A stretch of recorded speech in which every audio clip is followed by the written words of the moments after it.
تدبروا راسكم.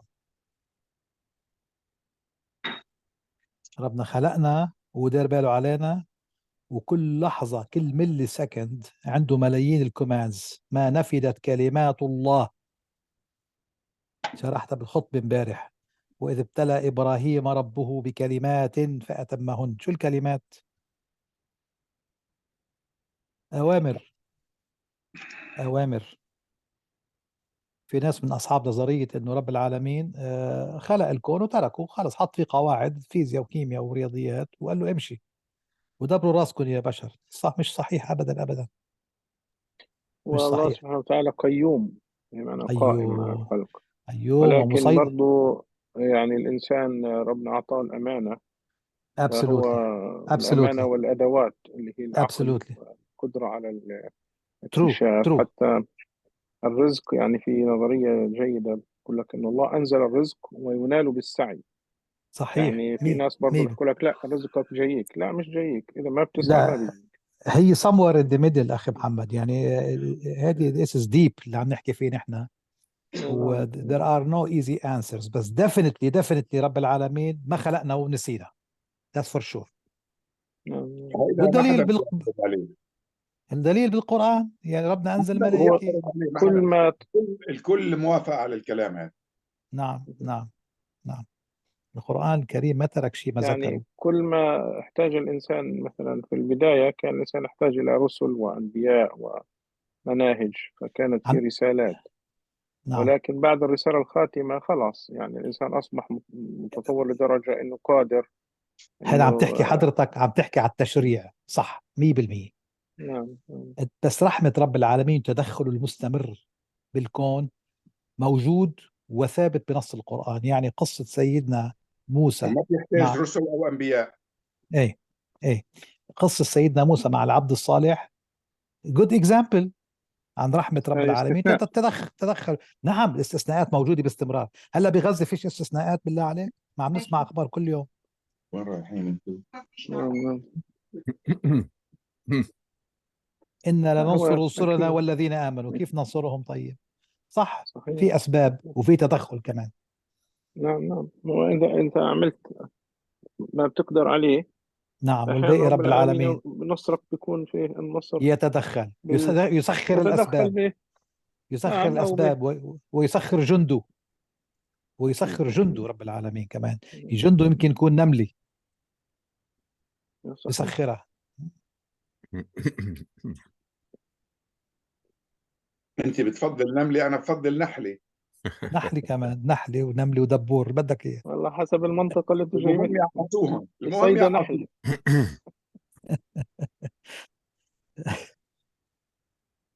سبحانك يا رب. الحمد لله رب العالمين. السلام عليكم دكتور سهيل. وعليكم السلام ورحمة الله وبركاته.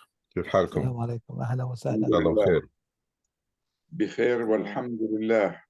الحمد لله رب العالمين.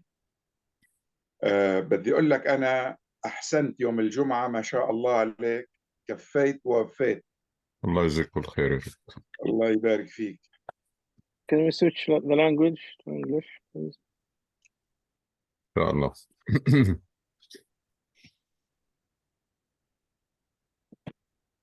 بسم الله الحمد لله والصلاة والسلام على رسول الله وعلى آله وصحبه ومن والاه.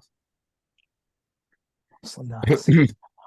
As usual, if there is any like questions or thought that we can start with.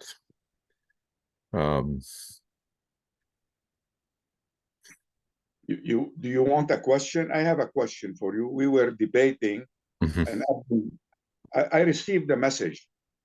It says from Israel, those people that we are fighting are not human only.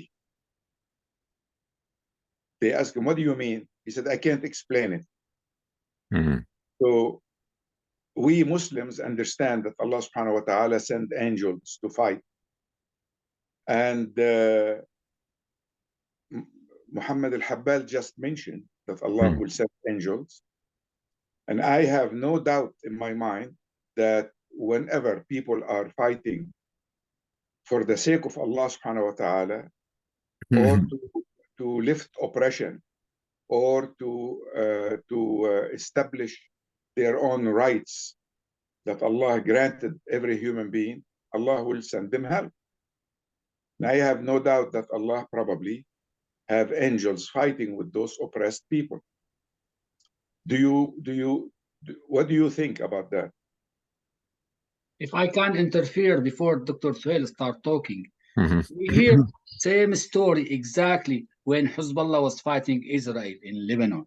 We hear same words, and we discover 20 years later that Hezbollah, his specialty to kill Muslim people. And I disagree with these words, unfortunately, you know. Sorry. Well, I mean, I always would like to put things in perspective.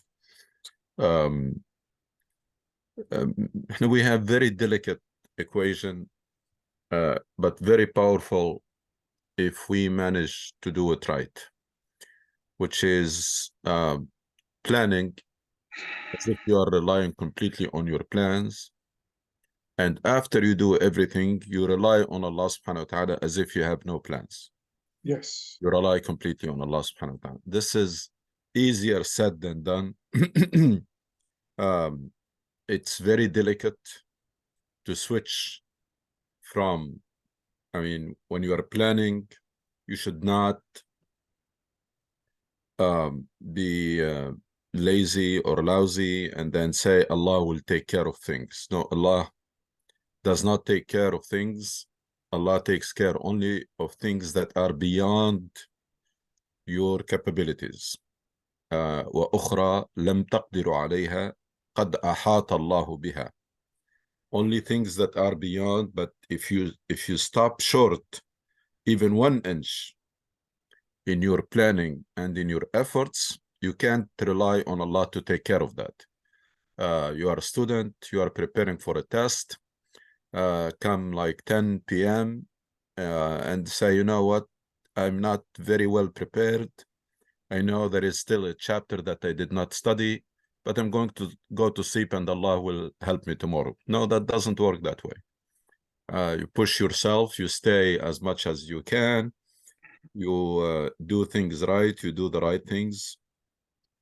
And then you once you start the test, there is nothing more you can do.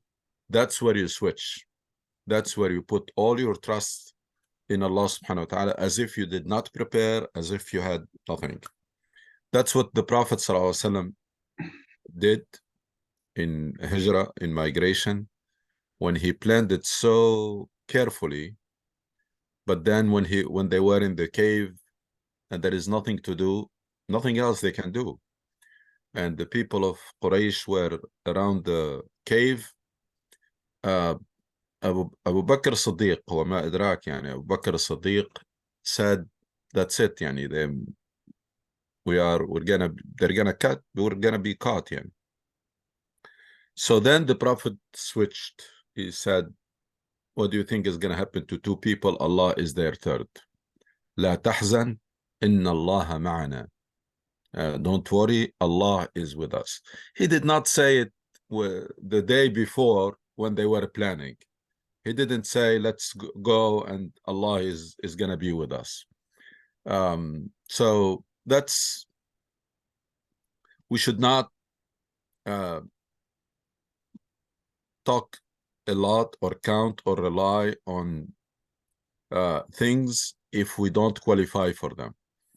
Now, how Allah is going to help, I don't think we need to get into any discussion of the unseen, whether Allah has sent angels, whether Allah will, I mean, we're not even in position to suggest to Allah how He's going to help you. Allah will make way for you out of any crisis. وَمَنْ يَتَّقِ اللَّهَ يَجْعَلْ لَهُ مَخْرَجًا. Of course, people think مَنْ يَتَّقِ اللَّهَ, whoever is mindful of Allah. I don't like that translation of fear for taqwa. Whoever is mindful of Allah, and Allah will make way for him out of any crisis. Taqwa in the mind of many Muslims has always been associated with someone who's praying a lot or fasting a lot, but it was not associated with also someone who does things, who try to perfect what they're doing. No, whenever we call that person is very pious because he's always in the masjid, he prays a lot, he fasts a lot, etc. So this is taqi. This is very pious person. But we don't associate and say this person has work ethics. This person is good to their neighbors. This person is making a lot of contribution to the greater good. So this person is pious. No, the taqwa we confined it to that very small area. So من يتق الله, taqwa is doing what Allah expects you to do. That's taqwa. Wajib al-waqt. If you do things the way Allah expects you to do, you try to perfect what you're doing, and then all your efforts and all your planning, with all your efforts and planning, you fall short, Allah will make way out for you from a crisis, or will help you even if you are the weak side. But unfortunately, we did not perfect that delicate balance. So nowadays we have people who don't do their homework and say Allah will help us because we are Muslims. I don't know what does it take to learn our lessons, because there is a big lesson that the Sahaba, the companions, have learned in the Battle of Uhud, because they had this in their mind. They were worried, they were wondering after they were defeated, how come we are defeated even though we are Muslims and they are kuffar and mushrikeen? That was in their mind, and Quran was revealed several pages in Surah Ali Imran that eventually to address this question, which was in their mind, and they even probably asked themselves the question or asked each other the question. So Quran was revealed, several verses and pages, and then to conclude to say, قُلْ هُوَ مِنْ عِنْدِ أَنفُسِكُمْ. You only have yourself to blame. أَوَلَمَّا أَصَبَتْكُمْ مُصِيبَةٌ قَدْ أَصَبْتُمْ مِثْلَيْهَا قُلْتُمْ أَنَّ هَذَا قُلْ هُوَ مِنْ عِنْدِ أَنفُسِكُمْ. Don't look around. Don't blame anybody for your failure. Look inside and see check what are your mistakes and fix them. Until now, we are yet to learn that lesson. Until now, we tend to justify failure. We try to find excuses. We try to blame it on others, blame it on conspiracy, but we did not learn the lessons of قُلْ هُوَ مِنْ عِنْدِ أَنفُسِكُمْ. If things go wrong in your personal life, family life, community, society, nations, whatever, you only have yourself to blame. Allah subhanahu wa ta'ala has embedded his will in the form of rules that govern this universe. So when there are the physical part of the universe, there are scientific rules. Whoever discovers them and leverage them will benefit, Muslims or non-Muslim, because these rules are not biased. Allah embedded them in this universe. And also the human part. Nowadays, there are so many books that were written and published about what makes a nation successful and why nations fail. There are rules also there. There are rules that governs the success and failure of communities and nations. These rules are not biased toward Muslims. And we are seeing today nations where there is justice, where there is equal opportunities, where there is a fair competition, where there is transparency, where there is accountability, where there is shura, leadership by consent, etc. These nations prosper, even though they are non-Muslims.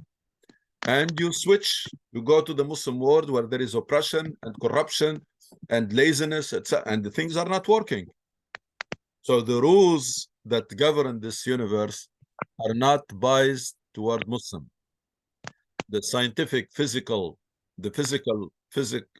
sciences rules, whoever discover them and leverage them will benefit. The social science rules, whoever discover them and leverage them will benefit, Muslims or non-Muslim. It is about time to start getting rid of this idea, putting this tawakkul in the wrong place and abusing the concept of tawakkul, putting your trust in the hands of Allah. It's a very powerful tool, but if it is used properly and timely, if it is used the right time and the right way, if it is used the wrong way, it's gonna backfire. If you practice tawakkul, relying on Allah as a substitute for doing your work, then it's gonna backfire. You're not gonna get the results. Dua is a very powerful tool, but it has to be used the right way, so that you can reap the fruits of it. Qada and qadar, it has its place, divine destiny, but you cannot explain everything that happens to you that's a divine destiny. No, things happen to you because of mistakes that you have done, because of sins that you have committed, because of things that you are supposed to do that you failed to do. That's why things are happening to you. So there are very powerful Islamic concept that if they are not used properly, they can bring opposite results. We can start using qada and qadar to justify our failure. We use dua and tawakkul as a substitute for planning and hard work. That's, if we do that, then you get these powerful tools backfire on us. So I don't want to get into any of this ideas of angels are fighting with this people or those people, because there is no evidence. It's gonna get us nowhere. It's not gonna. We can only say that Allah subhanahu wa ta'ala promised those to support those who are oppressed, as Dr. Safi mentioned, and to support those who do everything they can fi sabilillah. They do it right, they do it with the right intention. Allah promised to help them, but we have no evidence or proofs to say that, because we heard this in Afghanistan before, as Brother Bassem said, we heard this about Lebanon. We keep hearing this. I don't think we need to get into that route. I think what we should focus on, given what's going on now in Gaza, this live genocide that we are watching, as I mentioned in the khutbah, it's to ask ourselves the hard questions: why it is happening, what can we do about it in the short term and in the long term. That should be our focus, rather than spending a lot of time talking about it, spending a lot of time complaining, or blaming anybody. It's not, all of this is not going to help us. It's always why this is happening, what can we do about it? And I addressed these questions when I said why it is happening. It's happening because we are weak, because the more than 1.5 billion Muslims, they don't count. Otherwise, this will not happen to the people in Palestine and Gaza and in West Bank also. So we have to tackle that root cause of weakness. When it comes to the Palestine, we should stop this vicious cycle of responding only when there is a war. When there is a massacre and genocide, we respond, we do some demonstrations, we do some activities, and then we go to sleep waiting for the next crisis. We should tackle the root cause of the problem. The root cause of the problem is occupation. That must end. The root cause of the problem is settlements. That must end, and even the old settlement should be should roll back. You tell me that's not practical. A lot of things people thought they are impossible, but they ended up happening. Nobody thought that the apartheid will go. Nobody thought that all the occupations by the French and the British and the Italian and etc. there will be one day and they will end. Nobody ever thought that the French will leave Algeria after more than 100 years. So if we want to be serious about Palestine, we should develop an agenda and work on it day in, day out, and target occupation. Occupation must end. And the settlement should stop. And the old settlements, you tell me that there are 700,000 or 1 million settlers in the West Bank. It's not my problem. They should leave. I mean, they have no place there. Where they're going to go, that's not my business. This settlement is illegal by the international law, all the settlements. And believe it or not, about 100 settlements, they are illegal by the Israeli law. And yet, we are doing very little about it. We keep only responding only when there is a massacre or genocide. But to end occupation, to end settlements or roll back settlements, it's not going to happen with one demonstration or one petition. It's not going to happen with this seasonal work that you work for a few days or a few weeks and then you go to sleep. This is something that you should develop strategy for public education, strategy for educating public officials, how we can root this in American values and in American interest, and then rally the people around it and try to build a very strong coalition, not just to have a good demonstration like yesterday, but to have a sustained campaign that this occupation must end and those settlements should be rolled back.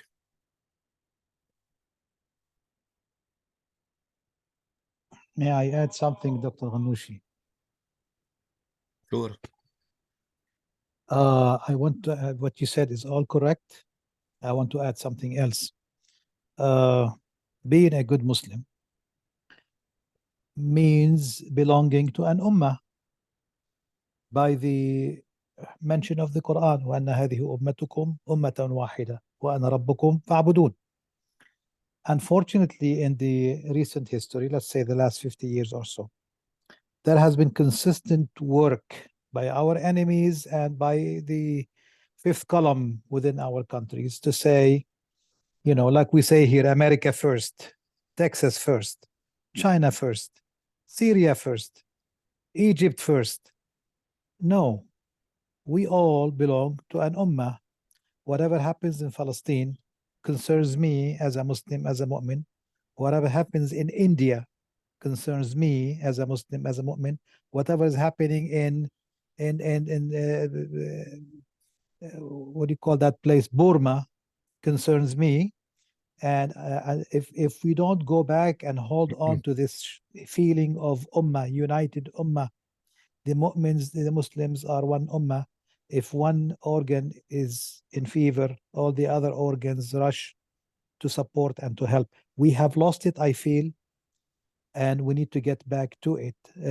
Again, it only happens in times of crisis. You see people from all over having demonstrations and holding the flags and supporting. When the crisis finished, everybody goes home and goes to sleep. How do we work on developing this feeling again among us? Each one of us probably is from a different country, but we are here together discussing the Quran, discussing the commands of Allah, learning our deen all over again, inshallah. I believe this feeling is instrumental.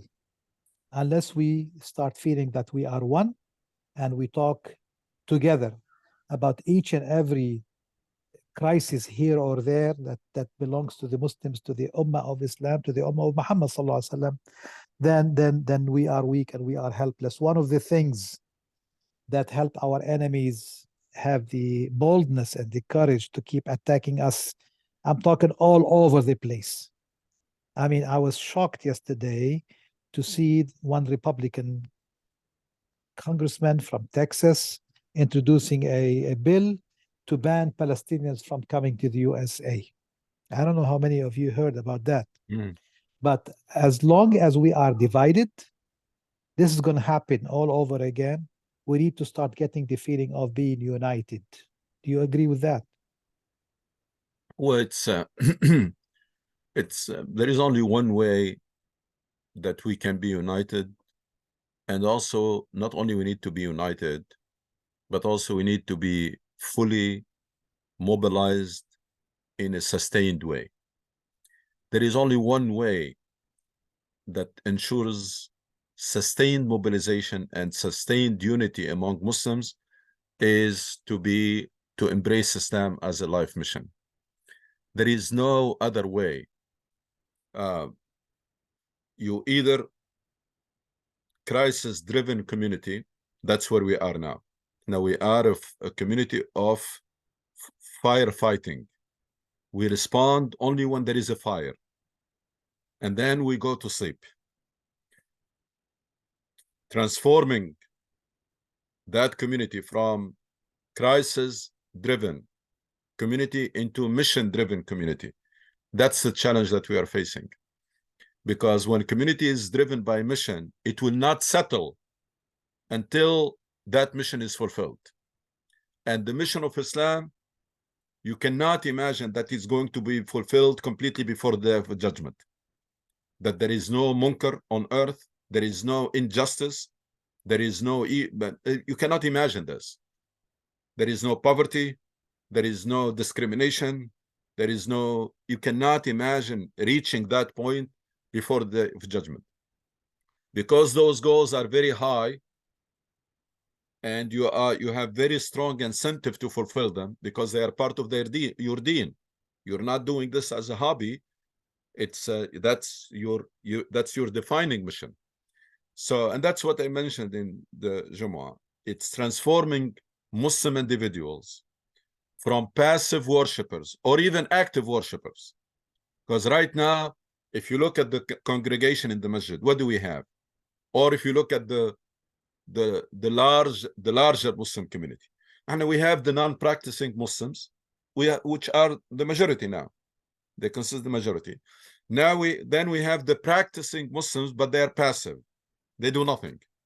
They are just practicing Islam. They pray, they're fasting, they don't drink, and that's it.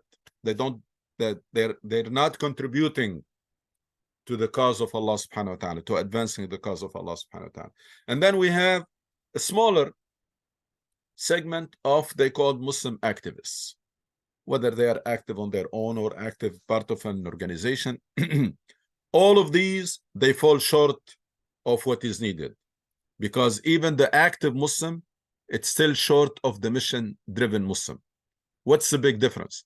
I'm an active Muslim, so every now and then I will dedicate some of my time to the masjid activity or to this activity or that activity.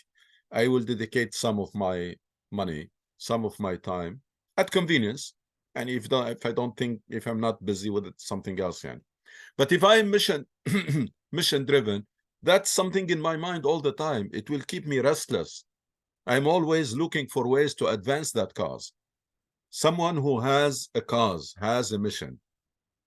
It's like student who just want to get a passing grade and student who want to end up with a GPA of 4.0 because they want to apply to medical school. Just compare how they study. One is doing the minimum just to get by, and the other one is studying day and night.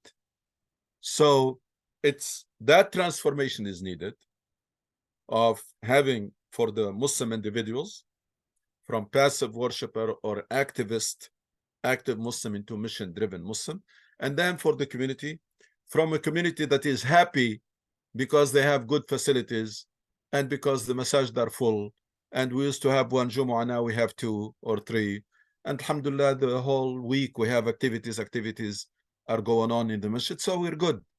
And then when there is a crisis, we're going to respond. And when there is an election, we'll try to be active in voter registration or whatever.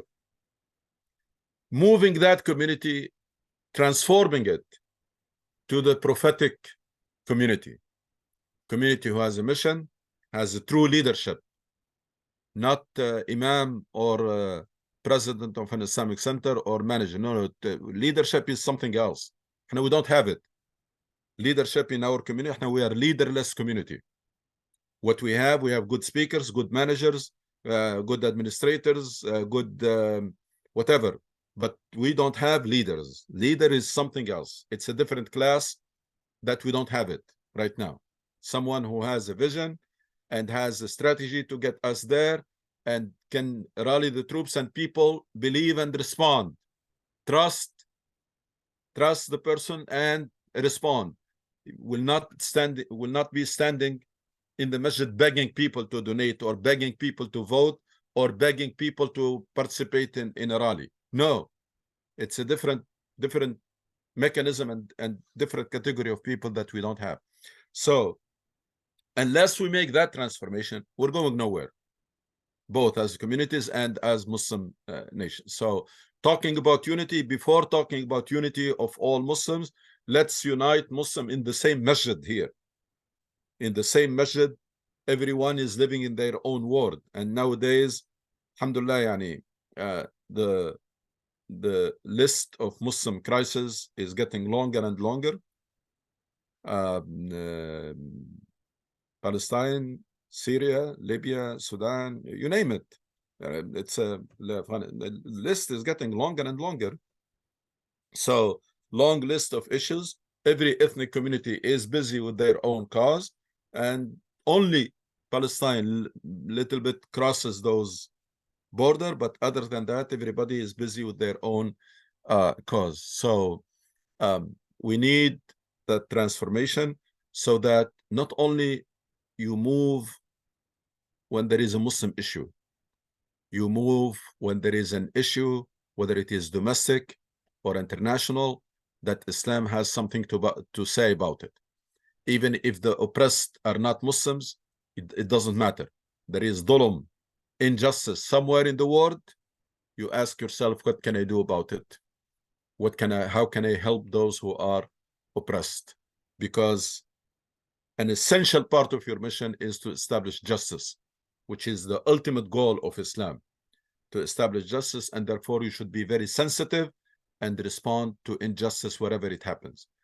Any domestic issues, you find what Islam has to say about it, and you advocate, whether it is social justice issues, whether it is environmental issues, whether gender equality, whatever, any issues that you find what Islam has to say about it, and you advocate it. Now, you cannot be involved in all issues because of limited time and resources. There will be some priorities.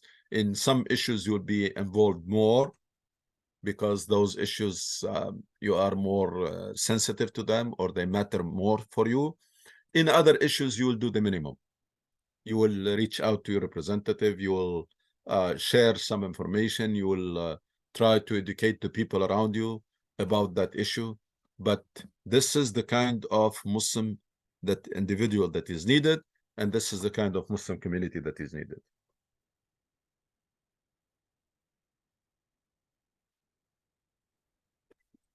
Jazakallah khair. Brother Muhammad, when are we supposed to be? Are you coming? I'm in my way. I'm going. Okay, so I will join you, inshallah, and I will continue from my phone, inshallah.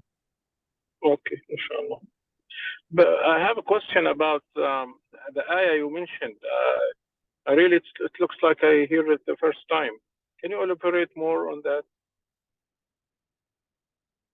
About if you do the best you can, but then there is something short, then Allah subhanahu wa ta'ala will substitute.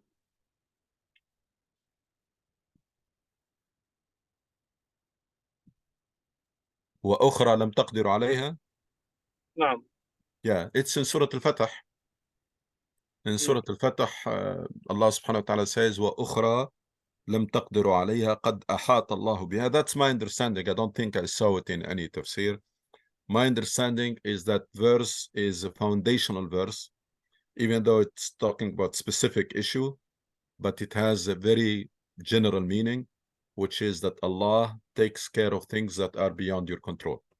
وأخرى لم تقدروا عليها قد أحاط الله بها. If there is anyone who has quick access to the translation, please go ahead. And inshallah, I will join you in a minute from my phone, inshallah.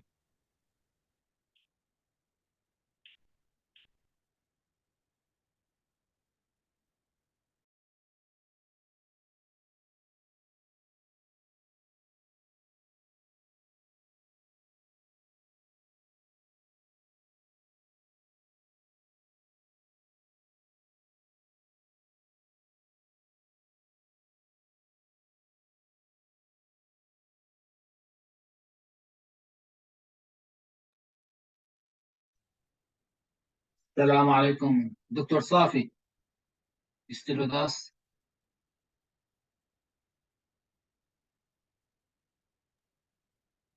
سامعني؟ Yeah, assalamu alaikum, Dr. Safi. From Salam. Yeah.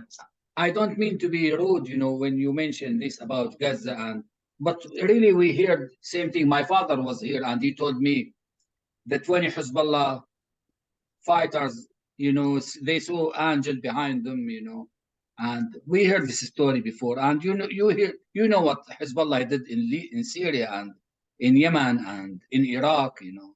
It's no way Allah support this type of people. You know. I'm not talking about the soldiers. I am talking about the leadership, because I am sure some of the soldiers, if Hezbollah, they thought they are fighting for Islam, you know. And same thing with Hamas right now. I am sure most of the Hamas soldiers in the ground, they are fighting for a good cause. But the problem with the leadership, I think. Go ahead. Well, sorry. Again, it's يعني تحصيل حاصل if we gonna go and try to assign guilt or not to assign guilt to anybody. I think all our focus should be on the innocent women and children that are dying there, and on the fact that Israel is not able to go in. That's the main thing. If today they stop the war and Israel was not able to go in and stay, that means Hamas won the war. Very simple. Then we need to recalculate the situation between Palestinian and Israel based on that. I know the situation in Syria very intimately. And now we're focusing on what's going on in Gaza. If Israel is not able to go in and stay, and inshallah they will never be able to, that means they have to go back and recalculate and come out with a solution. The solution is what I'm concerned with today. Not what weapon they use, who held them, where they got the weapon. That's all. We can talk about it at leisure when all this is over with. But today, the focus is who's fighting, why are they fighting, and who are they fighting? They are fighting Israel. Fighting Israel is a different story altogether. It's different, qualitatively and quantitatively. There is no doubt there is heroism on the ground. No doubt about it. And no doubt that innocent people are getting killed, are dying. So let's wait for a few days and see who is going to, at the end, win this war. Then we will discuss all the other issues leisurely. Do you disagree with this? If you do, go ahead, tell me. No, I disagree with you, you know. I look to the end of the story, you know, not right now, you know. In 2-3 weeks, Egypt opened the border right now. They allowed to Gaza who hold foreign passport to leave. They allow exactly same story what happened in Syria in Aleppo. Same story. Right now, half of the people of Aleppo, they are out. They cannot go back home. Same thing in Homs, same thing in Douma, you know. They displaced 8 million people. You know, we have cities named Al-Nabak. The Free Syrian Army liberated this town for 7 hours. 7 hours only. And the Syrian army entered the city.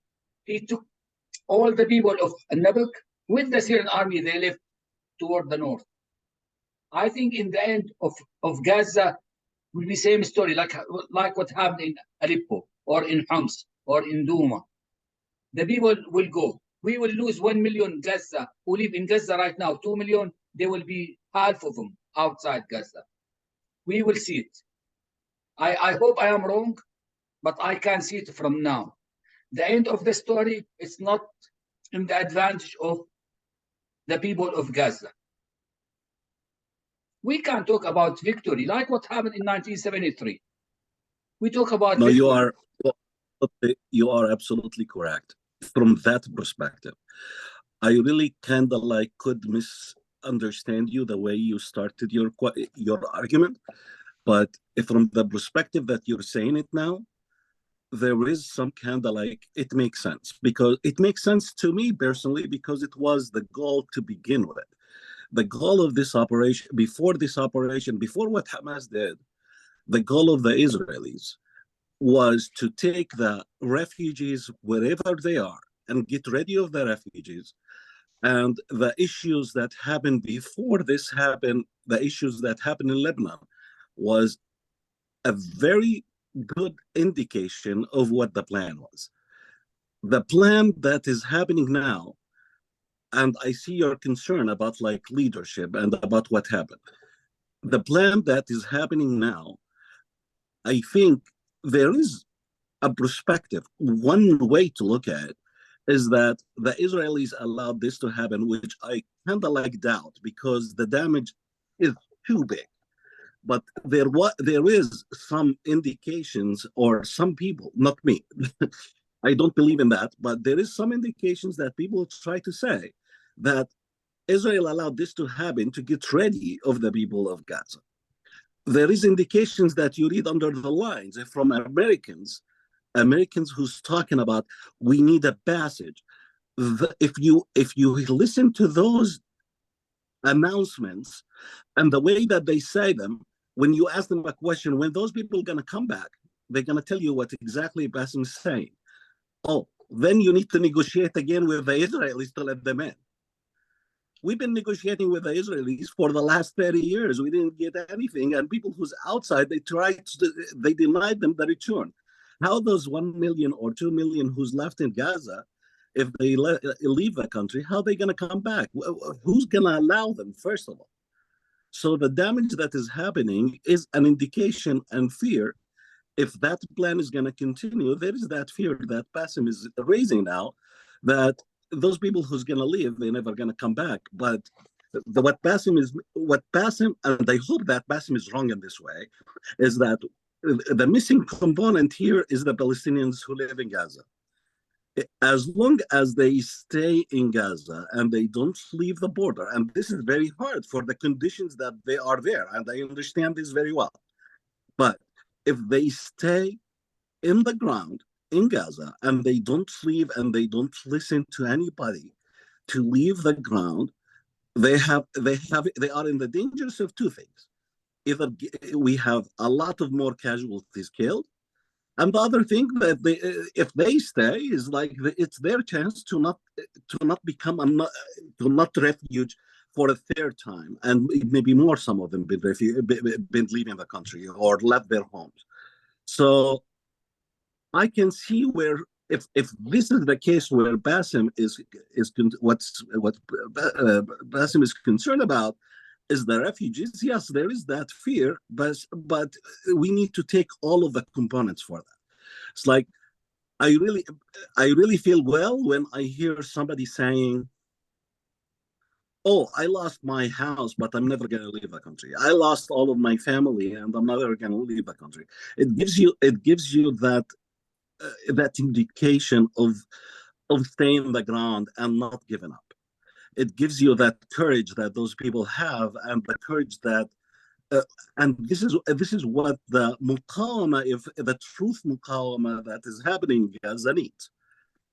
I see your concern about the leadership, but I really love this as a component for the time to show, because there is, like, anywhere there is leadership and there is money, yes, there is corruption.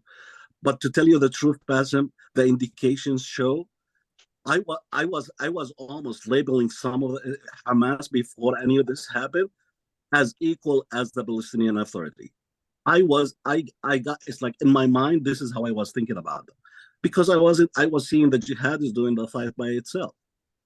But after you see the preparations and the investments and all of that, you start questioning yourself as well. I'm talking about myself. Questioning myself, it's like, oh, these people are preparing. They're doing what they can to be prepared for this maraka. Otherwise, they couldn't stand for 30 days now with all of these bombs. They couldn't stand without water, without electricity, without anything if they don't have planning. If this is not what I do, lahum masatatum, I really don't understand it, and I need somebody to help me to understand what does that mean. And this is the start of the conversation. It's like the conversation started. It's like, if you do your work, and rizq is coming after tawakkul, but you have to go and do something for it. You have to work to get that rizq. This is what started this conversation, and it moved into like what the question of doctor about, like we have angels fighting. Maybe I cannot doubt that, because there is some kind of like power that if you help somebody who is in need as a person, if you did it from your heart and without thinking about any of this, without thinking about the benefits, there is some kind of feeling, some kind of indications that you see during your life because of that good that you did. But Muhammad, this is not taken away from the courage of the people of Gaza who are resisting on the ground. I'm in agreement. I'm not doubting. The angels are fighting with them is a confirmation that they are fighting to defend their own freedom and their own land. They're not on somebody else's land fighting. They're on their own land fighting to protect their women and children. So if Allah send them help, and this is what that's great. Yeah, I really agree with that point, because if that is not wa'id lahum mastata'tum, if that is what not else is? Okay, what is it? What it is? Yes, give me the definition. It's Absolutely. like even like other. I don't know if Dr. Suhail is online, but I really was asking. I had a question regarding to all of this, and I was trying to summarize it in a different way, which is in the government and in any job too, there is that emergency call. You hear the alarms at the building ringing, and they do this multiple times during the year. It is required to do this multiple times during the year. Yes. And they have a plan to how evacuate. It's a drill. It's a drill, exactly. They have a plan how to evacuate. Yeah. After September 11, a lot of the cities in the US, if not all of them, they have a plan to evacuate the city in the case of emergency.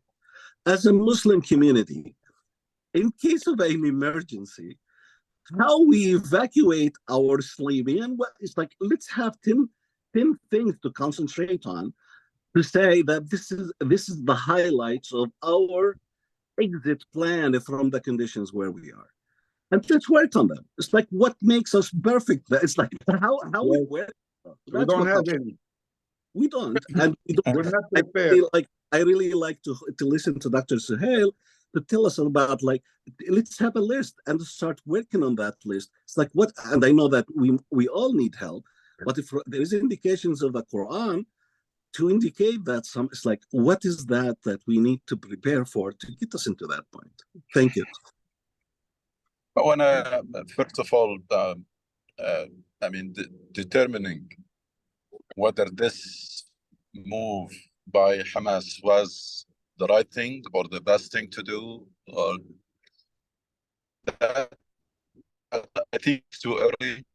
You need to wait until the end and then see what are the gains and the losses, because so far there are a lot of losses. lot of losses of lives and destructions, and I don't know what's going to happen to those people. And we should never underestimate, because sometimes we get used to this, that becomes simply numbers, 9,000, now they become only 10,000, etc. But every life is very precious. And so I think we should not be emotional, but we'll wait. Is this, and for me, it's not Hamas or anything. It's the Palestinian and the Palestinian cause. We'll see whether this has helped the cause or not. So far, you can see that the cause was forced to be on the table after it was marginalized. That should be considered again. There is no question about it. A lot of people are curious now, and they're going to start probably educating themselves about what's going on, what's making those people so resistant and so resilient. And they heard that even there is a lot more demand on Qurans these days for some reason. And people probably will start reading about the root cause of this problem and the occupation and etc. And nowadays, people have a lot more opportunity to get fair, objective information than before, because before they were relying on TV channels, and all of them are biased, and you cannot. But now, if you are serious to get the truth, you can just go online and search and read, and you will find out what these people have been suffering for decades now. And the problem did not start on October 7th, as the media wants people to believe, as if things were. So we need to wait to make that evaluation. But if you think about it, Gaza was not occupied, and life was miserable in Gaza, like in West Bank, but now it's much more miserable. So if it happened because life was miserable, life now is much more miserable. If it was done for prisons, now we have more prisoners. We have more than 1,000 from West Bank only. And the people who are going to be freed, if they're going to be freed in exchange of prisoners, they're probably going to leave the prison. But 5,000 prisoners. Hey, but 5,000, there are 10,000 who were killed. So we free 5,000 and 10,000 were killed, and hundreds of thousands of houses were demolished. And probably the person who's going to be freed will not find anybody from his family, or his family will not even have the luxury to be happy for his freedom, because they are mourning the loss of others in between. So we need to be really, I mean, we are all for the free Palestine and Palestinian state and the rights of Palestinians, but we should not be emotional, and we should really have cool-headed when we assess things, so that we can learn and we can build on our experience and learn from mistakes, etc. It's anybody who rushed to say, no, that was great, it was a great move, and it brought a lot of good things, etc., should wait. Just be patient. Wait a little bit.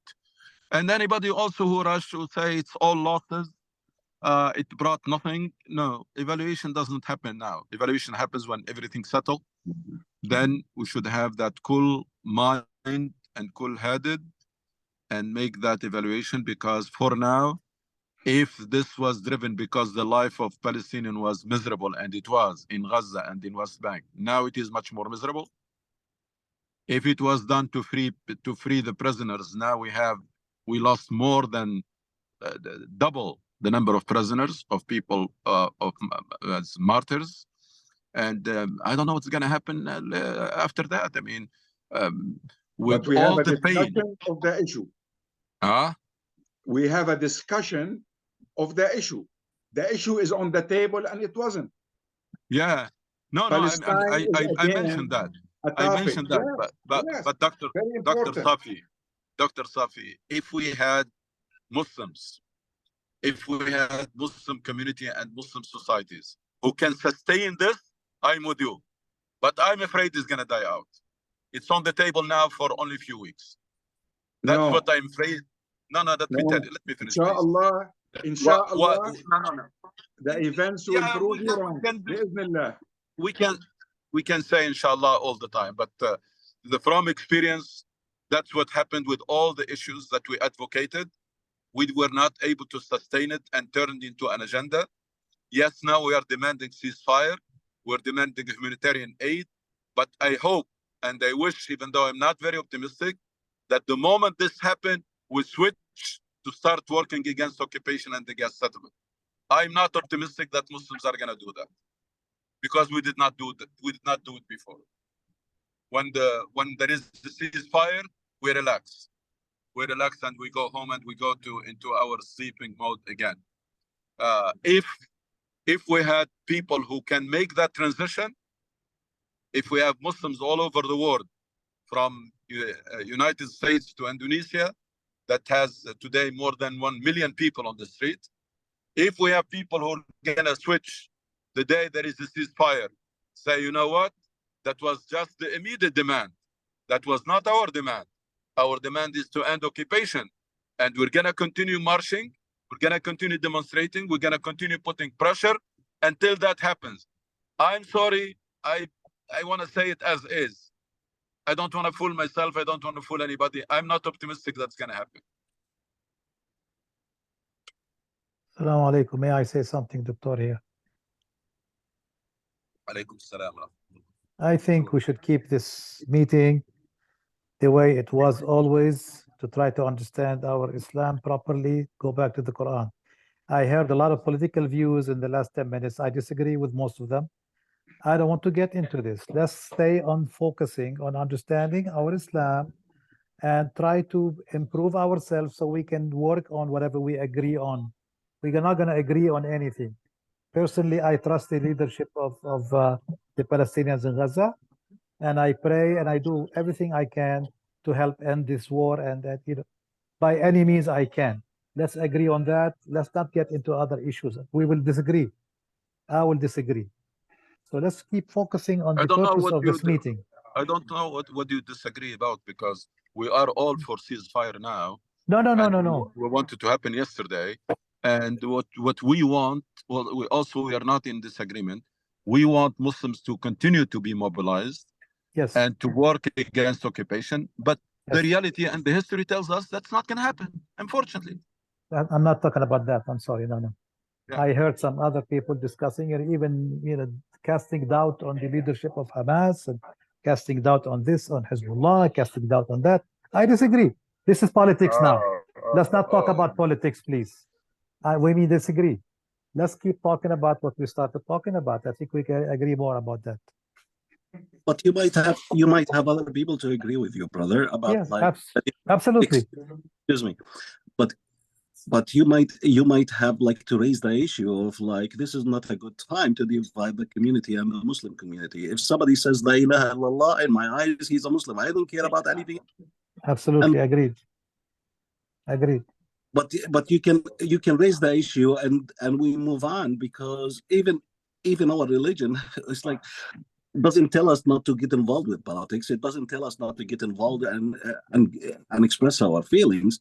And you cannot just say, it's like, I agree with you, like, it's great to have a discussion about our religion and about, like, the Quran and do tafsir from the ayahs every day, but this is part of our life. So I agree with Dr. Suhail. It's like, if you have something to express, you should just say it without, like, having to deny it for everybody else.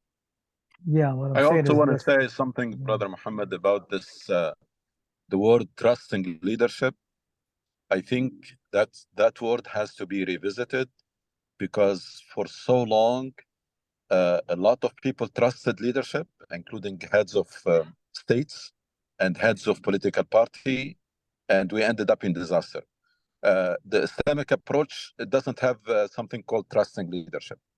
The Islamic approach tells us that even with the Prophet, when people find out that it was his opinion, they argued with him.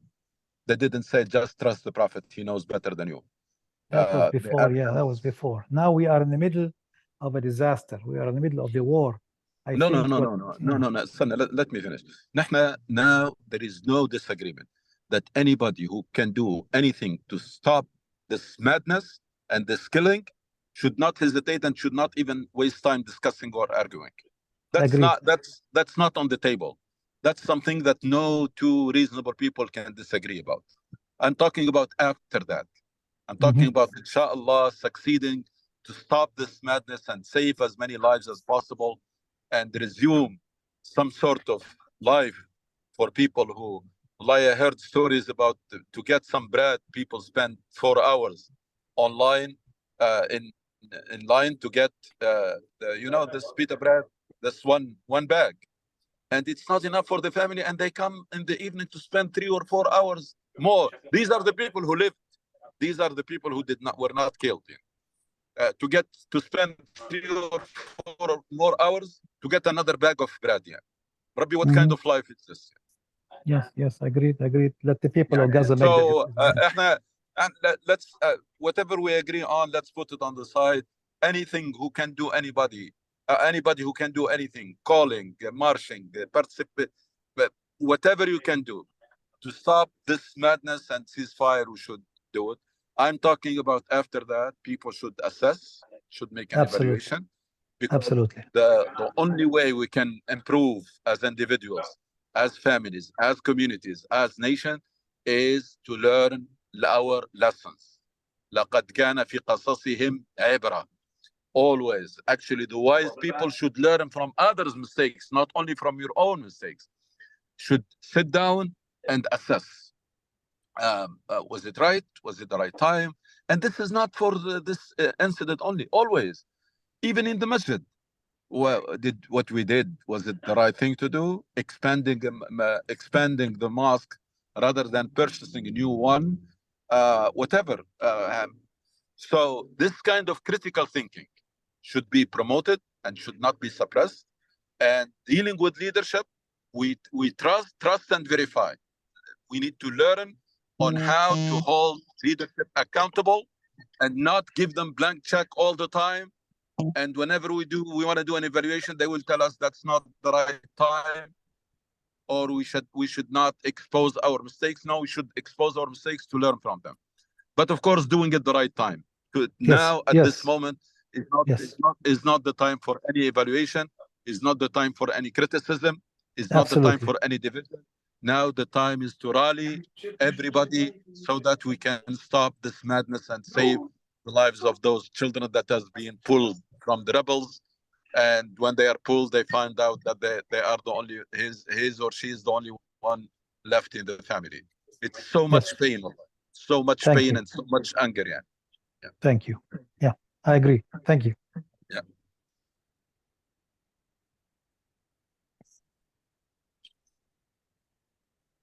And so going back to your question, again, nothing is going to change until we do.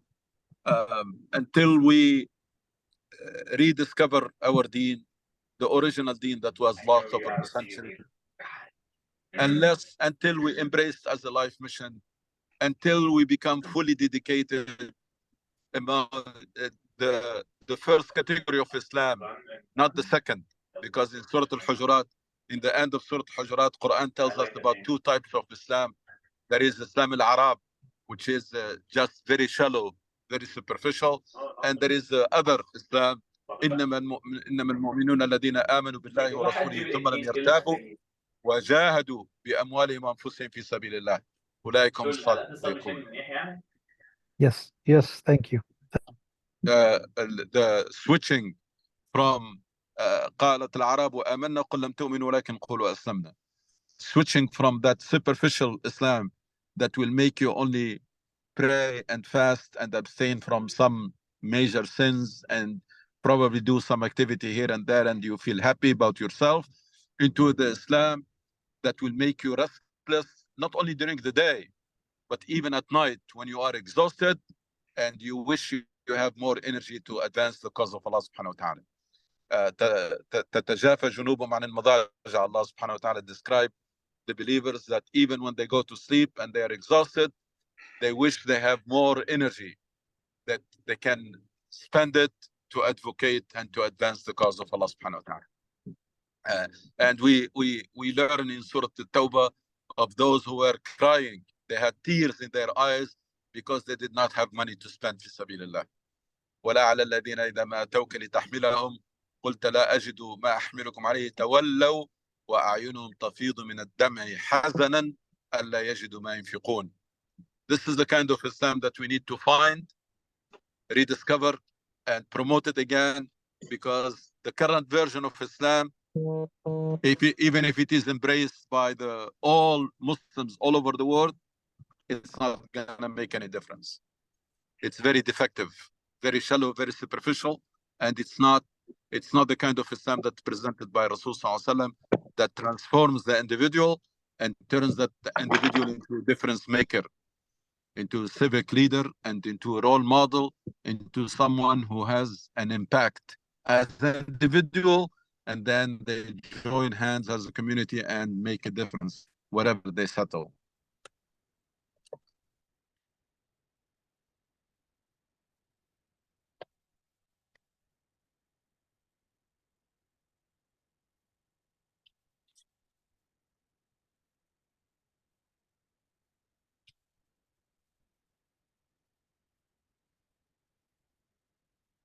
I'm raising my hands. Can I say something? Assalamu alaikum, everyone. Wa alaikum assalam wa rahmatullahi wa barakatuh. Sure. This is Thuraya. Assalamu alaikum. Wa alaikum assalam wa rahmatullah. Alaikum assalam. So all what I want to say is, subhanAllah, we get back to the same point that as Muslim, Islam does not learning our Islam. Islam is actually a practical religion, yeah? So we don't have such a thing called separating church from from leadership or from how you rule your country. Islam is a way of life. And actually, when we go back to the way of the Prophet ﷺ, he was actually a leader, a father, a grandfather, a teacher, a friend, and he was also a war, leading in a war, yeah? And he was leading a country. So us as a Muslim, Islam, learning our religion doesn't mean only, learning the Quran, but we have to also live by the Quran, yeah? We have to live practically by the Quran.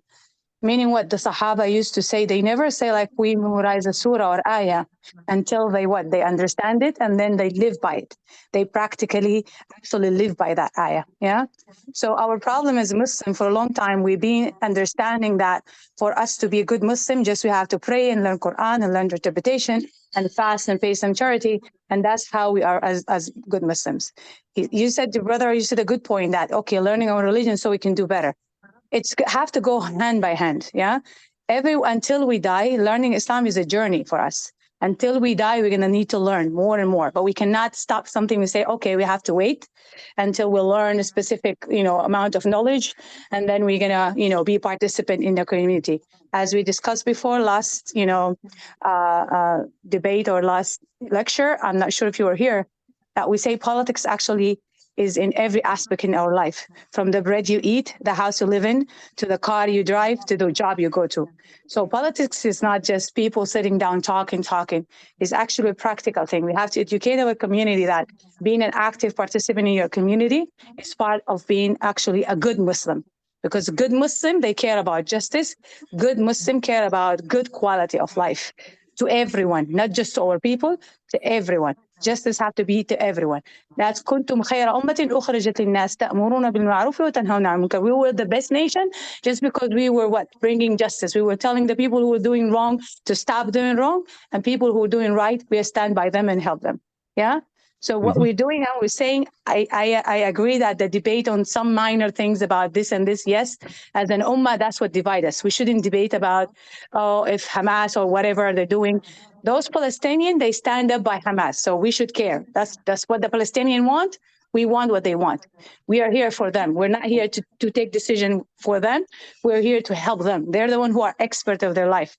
But at the same thing, we have to continue working on our local here, life every day, from our children's school to our job to our whatever the neighborhood we live in.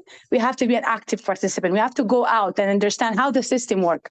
What is the rules and regulation here in our local government? How are we going to vote? Because voting coming up now soon, this week in November 7, this Tuesday, we have to all go and vote and choose our local government wisely. That's being actually a practical Muslim. That's being actually a Muslim who's actually a good citizen, who's doing what's supposed to be doing. That's how change comes. Change comes from within, means starting to do stuff locally. First of all, لا يغير الله ما بقوم حتى يغيروا ما بأنفسهم. Allah does not change the status of people unless they change the status within themselves. So what we're going to do first, we have the niyyah inside, the intention, and we're going to change.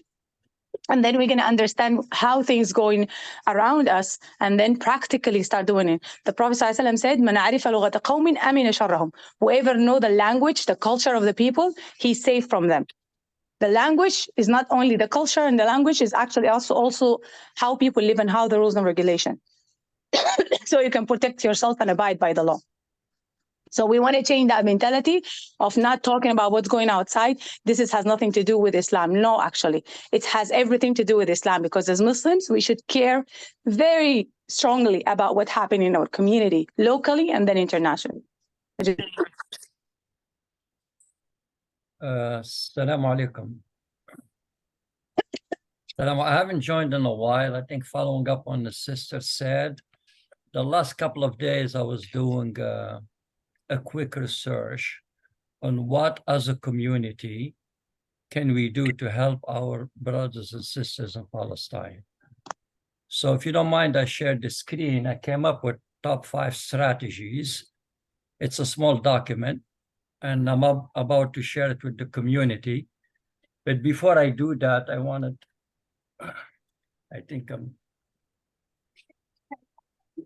But before I do that, I wanted to, if you don't mind, share it with you and tell me what you think and how do we improve on such a document. And the objective is really get the community out there doing their best to help out, beside dua. Can I share it? Yes, go ahead, please, go ahead. Okay. I know it's difficult to read. Okay, so here it is. Do you see it? Okay.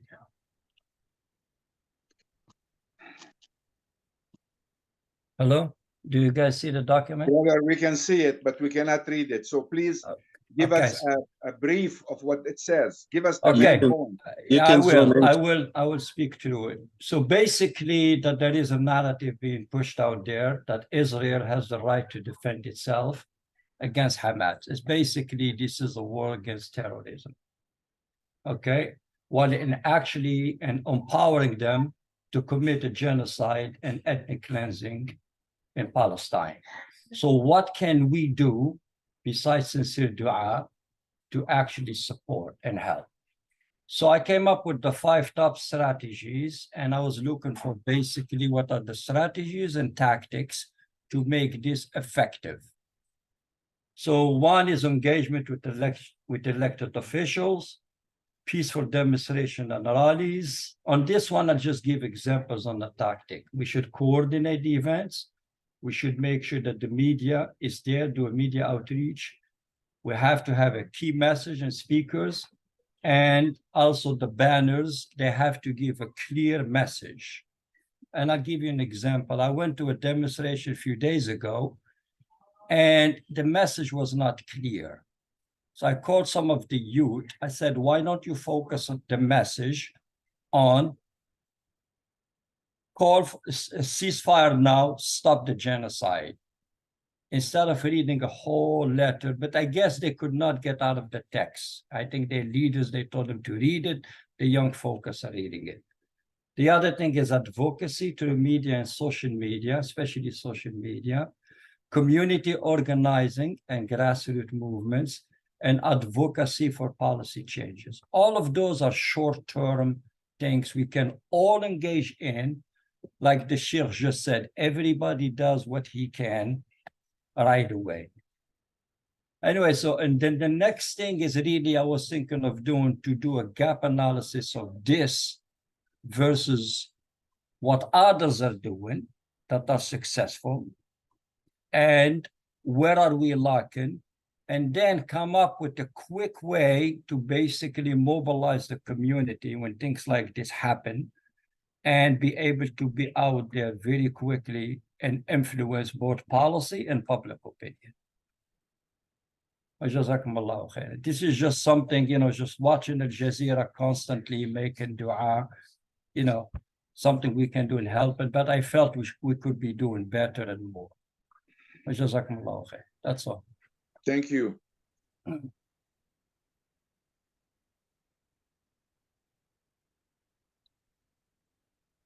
Any other questions? My questions is, I really would like to take it further. For example, you're asking for other questions. Okay, not for me. Okay.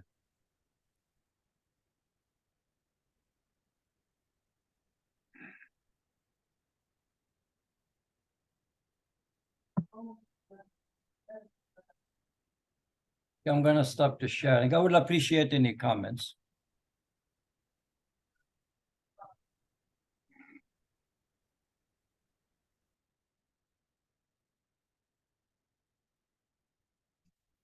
Can you repeat the question, brother? He's asking if you have any comments on what he said, Sister Thoraya. Oh. We all agree with him. Yeah, yes, inshallah, yes. And alhamdulillah, there is a bunch of community, also organization like CARE and other who come up with how to help, yeah? So you can check their website as well. They have similar things, mashallah, brother, as the one you put together. And they have resources and have written, they have also like multiple masajid did what call phone bank. You guys can participate in that, which is calling the officials and pressuring them to stop supporting Israel. So this is actually very practical and very easy things to do. Calling the officials, going to the demonstrations like the one happened yesterday. Sending letters. There's the letters also. He worked on this. We still appreciate very much that he worked on this. CARE organization. CARE is the bunch of Muslim lawyers organization who are civil rights lawyers. I know CARE, sister. Yeah. I know CARE very well. I know also other organizations. When I compare, I don't know, I've been here for a long time. I've seen this happen again and again. Yeah. I don't know if any of you read the book, They Dare to Speak Out. It was written in the 80s. Mm-hmm. And was about this Palestinian issue back then, and how the Jewish lobby and the Jewish organizations are so powerful and their impact on both media, public opinion, and public policy. And I feel over so many years, it's been several decades now I've been watching this. And I don't know how much better are we. SubhanAllah, we addressed that last week. I don't want to cut you off. Last week we talked. I did not attend last week. Yeah. Last week I spoke about that. We are the only one who doesn't have lobbyists in the government, like Jewish, Israel, not Jewish. Israel and Jewish are different thing. Yeah, Zionism or Israeli people have the strongest lobby, which is called AIPAC lobbyists. Yeah. I know. And they put their people in the government. They've been working on that for a long time. That's what Dr. Ghannouchi referred to. Us as Muslim, we don't have a plan and consistency. We have to be consistent. We shouldn't be reactive people. We should be a proactive people, meaning plan and execute and be consistent. Yeah? Planning, execution, being consistent. And the plan have to move from generation to generation. We have to learn from them. Yeah? That's what the Zionists did. That's what the LGBTQ do. Yeah? They're very little minority, but they're very organized. They know how to organize money. They know how to organize people, and they educate their people. They actually invest in their people. We as Muslim doesn't invest our people, meaning we don't educate our people and prepare them for such, like offices and stuff like that, and put them in sensitive area where decision taking happening. Yeah. So we're talking about long-term. Yes, we have to talk about long-term goal. Yes. And now we're talking about short-term goal. The short-term goal now regarding what's happening in Gaza, call banks and all this stuff, demonstration. But long-term goal, we have to be ready. We have to be prepared. We have to be organized. We have to be educated. We have to be focused and consistent. And that will happen only if we came together and lift whatever, like, because now our leadership, they say like, oh, it's me, my power, whatever. No, I don't want to. They want to change, you know, like use people as pawns instead of educating the community. Like, for instance, when I took organizing classes, the interfaith organization that was doing that actually, and the masjid is part of it, they paid for me. They invest in me because they see that, alhamdulillah, I've been consistent and participating for a long time. But the masjid that I represent, I'm not going to say the name, they did not pay that. Yeah, it could be like only $300 to educate the strong leaders. Those strong leaders, they come back to the community and educate the rest of the community, and so on and so on. But that's going to happen only when we leave all this talking and start working and start, you know, saying, okay, I'm going to learn. It doesn't matter who I am, what is my age, what is my position. I'm willing to learn from this person. And this person can say, I'm willing to learn from this person. I'm going to be willing to give those people opportunity. They know better than me this issue. Unless we have that mentality, we're not going to move forward. Yeah. So this is the long-term goal. We have to have that mentality. We have to give chances to our youth and to our women, because unfortunately, as a woman going to the masjid, talking about issues, they know that I'm right. Because why? We're the one who do the work. We're the one who go to court to help people. We're the one who go advocate for domestic violence. We are the one who advocating for mental health issues. We are the one advocating for culture bias issues in the court. But when you come and talk to our leadership, they just put you aside. Why? They make you do that work and claim this is the job. I have no problem. You can claim it. This is your work, but at least give the opportunity to other people to learn and understand, and also have that consistency in leadership. This is our problem as a Muslim community. You mentioned comparing them to our you know, like our fellow whatever, to the Zionism. They're organized. They invest on people. They invest their money wisely. They educate their children. They have very long-term plan. They educate their children, put them in very sensitive position. Go back and see all the decision taken in Congress and everywhere. Who are those people? You go back, you dig back, they're actually Israeli people. Yeah, that's why they vote for Israel, despite everybody's against it. You go back to decision making, Wall Street, all these areas. Who's taking decisions? You go back, they're Israeli. Yeah. Now, who learned from them? LGBTQ.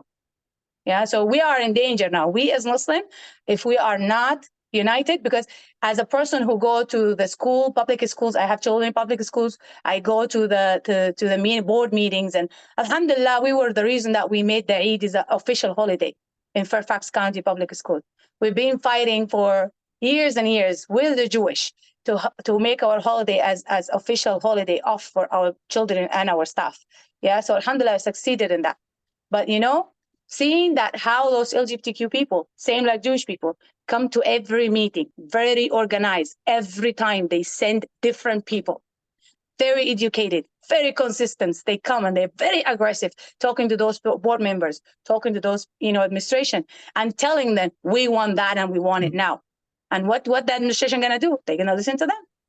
Yeah. So us have to understand the game so we can play it. If we kept saying, oh, stop talking about politics and what happened, politics determine our life. Politics determine who we are. Politics determine what our children learn in school. Now in Maryland, it's forced for children, it's forced for them to learn about LGBTQ. They cannot opt out from that. Now, when people that happen, then they start fighting back in Maryland. They say, oh, no, you cannot make it mandatory. But it's too late. Where were the Muslim people? They're not minority. We're not minority anymore. We cannot say Muslim people are minority. We are not. We are not minority. LGBTQ people are minority. Yeah, but very strong, very consistent, very organized. Jewish people are minority. Israeli people, even Jewish, a lot of them hate Israel. Israeli, pro-Zionist, pro-Israeli people are very little minority. Very strong, very organized, very oriented, have long-term goals, and they work consistently to fulfill those goals. Yeah. Now we have another threat with the LGBTQ, whether we like it or not. That's being forced to our children in public school. Whereas the Muslim people, many of us doesn't know. Many of us have our own bubble and shell, still insistent to talk in our back home language instead of teaching people Arabic, our children Arabic, so they can learn the Quran, so they can understand the religion. Our masajid should make those classes for free. We can tell people who have the money to sponsor children who cannot pay. Yeah. This is practical issue. This is practical thing. Can it be done? Yes, it can be done. Those Jewish people around the world, they speak Hebrew. That's what unites them. Us as Muslims, when we were strong, we all speak one language, is Arabic. Everybody who from all over the world, they knew Arabic. Yes, they have other language, but everybody knew Arabic. That's why they understand religion. They don't need anybody to interpret for them. They understand their religion fully, and they know what they have to do. So that's what I don't know if I gave you an answer, brother. Oh, you gave me plenty, sisters. Jazakumullah khair. Yeah, jazakallah. Thank you, khair. sister. Thank you, everyone. The time for the meeting is actually run up, and inshallah, we will continue our discussion next week. Jazakumullah khair. Have a good day.